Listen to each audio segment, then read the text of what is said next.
Selection LS501. In my opinion, when we talk about collection management or collection development, selection, I guess, is the most important element of being a librarian if we work in as a selector. At least in my own experience, is the one that gives me more pleasure, being able to select new materials for our collections. It is important that when we do selection, we think on the collection as a whole. It's not a matter of adding new materials or new books or access to electronic information or ebooks, etc., or movies, videos, or video games as a separate as a separate items. No, we have to think about a collection as a whole and how we can have a balanced and well-used collection, and one which is very one which is going to serve our community, and so it has to have an impact in our community. And the only way to do good selection, one of the inputs that we have to have for doing good selection, is to know our community. That's why it is important to do community analysis, to do neighborhood immersion, etc., etc., etc. We have to know our community, so our selection is based on the community demands. There are two main philosophies. Of course, I don't think nowadays anybody, any librarian, any selector would be either in one or other camp. I think we have reached an agreement that we have to take into account both. But here, when we try to explain things in the classroom, we like to contrast one view from the other because it's easier to grasp the idea. But of course, I wouldn't recommend anybody to take one or the other camp. One philosophy is the demand, and the second philosophy is quality. Demand means that you're going to select materials that you know are demanded by the community, by your service, by your patrons. And the quality philosophy means that I'm going to select materials based on what I think it's of better quality. And both views have to do with the development of libraries. As you know, when libraries developed, they were hand by hand with the educational system, and the idea was that the library was a civilized force. It was used to educate the populations. Libraries, the idea, the function, the mission of the libraries was to educate the population at large, and it went hand by hand with the educational system. That mission changed in the last century, and now we have, not now, but beginning in the 1950s and 60s, we have incorporated the community into our libraries. And the library is not only I think it still is a force of civilization and education, but it's also a force. It is also a place where people go to get entertainment. I'm talking here about public libraries, especially in public libraries. Of course, that mission changes when we talk about academic libraries, and of course, it changes when we talk about school libraries. But in public libraries, our mission is to educate. Of course, we can never leave that mission behind, but it is equally important to have the mission of entertainment. Therefore, we have to have a balance between what the public demands and what are good quality materials. Okay, so again, and this is my personal opinion, we have to meet both criteria or both philosophies in somewhere when we select materials that are demanded by the community, by our patrons, and we select materials that are of good quality. If you have read the textbook, it will tell you that it's better to have materials that are going to be checked out than materials that nobody's going to ever read, and it's true. So we have to have that balance, and knowing our community is the key here. Knowing what they want to read. And of course, it is very important for our collections and the way we develop our collections to have also quality materials. So a balance is the best way to go here. Now, selection. And this is something that we have to take into account. We have, like every human being, we have personal preferences or we have biases. We like some things and we don't like other things. We may have political views, etc. For example, I love photography, and in my small collection of materials, I have photography books. I love bicycles. I love bicycles. I love to work on bicycles. So I have several books on bicycles on how to repair and bicycles. But I cannot take my personal preferences to my professional life and select books that I like because bicycles and photography are my two favorite hobbies. No, I have to behave like a professional. And one way to behave like a professional is recognize what you like and you don't like. And be conscious that you are doing a job for the community and not for yourself. That doesn't mean, of course, that you have to renounce or you have to quit thinking about what you like or you don't like. No. What it means is that you have to be careful. And you have to understand that you're doing selection for the good of the community, not for your own good or for your own purposes. For that, you may have your own collection at your home, but not for the collection of the community. Ethics is also a very important concern that we have to take into account. The mission of the library, of course, is another key component on selection. We already talked about community analysis, the mission of the library. If we have also a collection development policy, if we have done collection evaluation, these are inputs. These are inputs that we should use in order to select better material. The more information we have in terms of our community, in terms of our own personal preferences and bias, and in terms of our collection and the mission of the library and collection development policies, we will be able to do better selection. And here what we are aiming at is to be better selectors of materials for our library. Okay, so we have to take into consideration all these elements.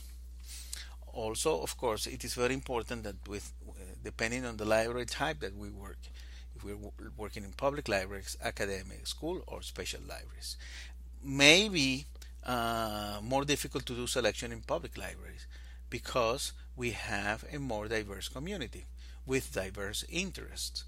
And depending where we are, in a rural area or in a city urban area, then selection will be different. If we are in academic or school libraries, maybe we have more standardized tools to do selection. So please take into consideration all these elements: your personal preference, your ethics, the community, collection evaluation, the mission of the library, the type of library you're working on, and of course a collection development policy if there is one. Some of the criteria that we may use for selection is subject. That's very important. Subject, discipline, etc. Demand and usage potential. This is one of the main concerns. You want to have materials that are going to be used. That's the whole idea. The construction quality of the material. Yes, it's very important, especially in regards to printed materials. Okay, and collection balance. And this is very important. We have to understand. We have to be able to. When I say understand, we have to be. And I don't want to sound like too metaphysics here, but we have to understand our collection, and we have to understand where do we gonna go with that collection. Again, selecting items cannot be done without understanding the collection as a whole. We want to have a balance in our collection. Other considerations, of course: authorship, very important; publisher, very important; format. Sometimes we have to replicate the same information in several formats, or sometimes we don't. That's another consideration. Reviews, of course. uh, Cost, and that depends on our budget and how much money we have for spending in one or other material, the audience, and the date. So these are some of the selection criteria that we have to take into account to be good selectors. I mentioned at the beginning that it is a pleasure, at least in my case, to select materials for libraries. And when we're doing collection management, that's something that I like to do more than doing community analysis or collection evaluation, or doing or developing a collection management policy. I like to do selection. But you have to be an expert also if you're doing that for academic libraries. You have to be a subject specialist too. Here we have other criteria from a library on selection. We have all materials are selected, and this is an example for their quality or usefulness in our library. Each item must meet the following criteria, and we have a list there: from A to H: acceptable standards, authority, evaluation of critical reviews, current significant or permanent value, relation to the existing collection. This is collection balance. Importance in comparison with other works on the subject. That's very important, especially today when we have limited funding. We have to select those materials who are more important or have more relevance on the subject matter that other minor works. And of course, price, format, and easy to use, and popular demand. And I have a link there, and you can read that there. This come from a library.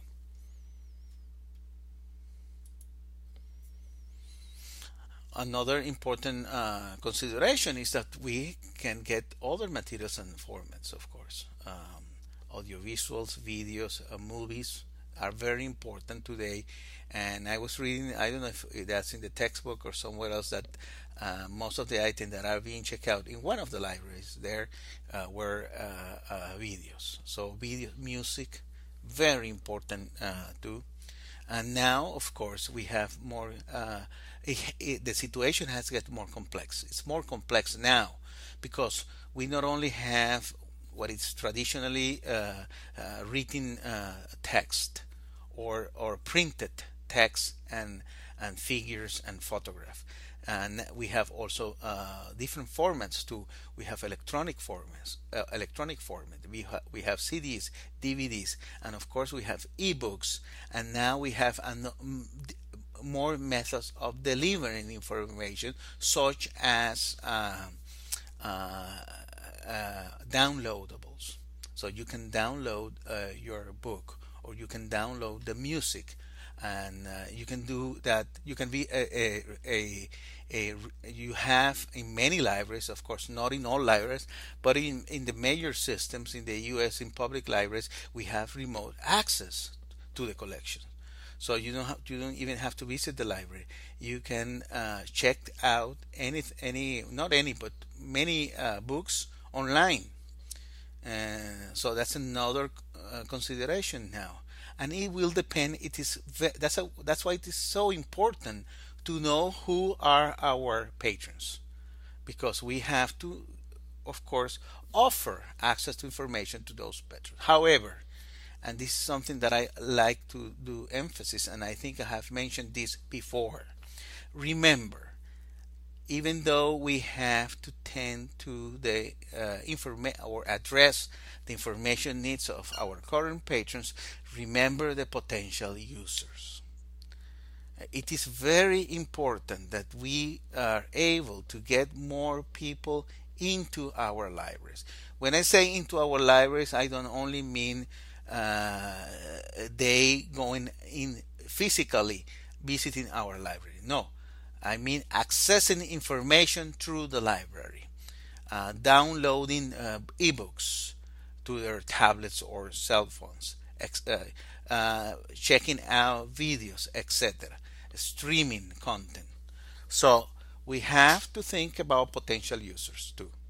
That's why when we are selecting materials, of course, don't we can ever can we can't forget our current users, our patrons, but take into consideration too the potential users. Okay, children materials, and in many cities now, urban areas of the U.S., non-English language material, because this is a reality. This is a nation of immigrants, and you have the first or second generation of immigrants who like to read materials in their own language. So we have to take into consideration those immigrants, and we have to get materials in non-English language materials too. We can use some of the selection tools such as lists, standardized lists, best of, catalogs from publishers, books in print, directors, bibliographies, and of course reviews. Selection again, I think it's for me is the most important nucleus. It's the most important element component of collection development, and also is the most rewarding too, because you're making decisions that will affect your patrons, your information seekers. So we have to be extra careful, okay, when we do selecting materials, because we want to have materials that are going to be used by our community of users. But again, just a word of warning, even though we our first consideration must be our patrons, we have to think also about those users, those potential users that are out there, and how we can attract them to the library.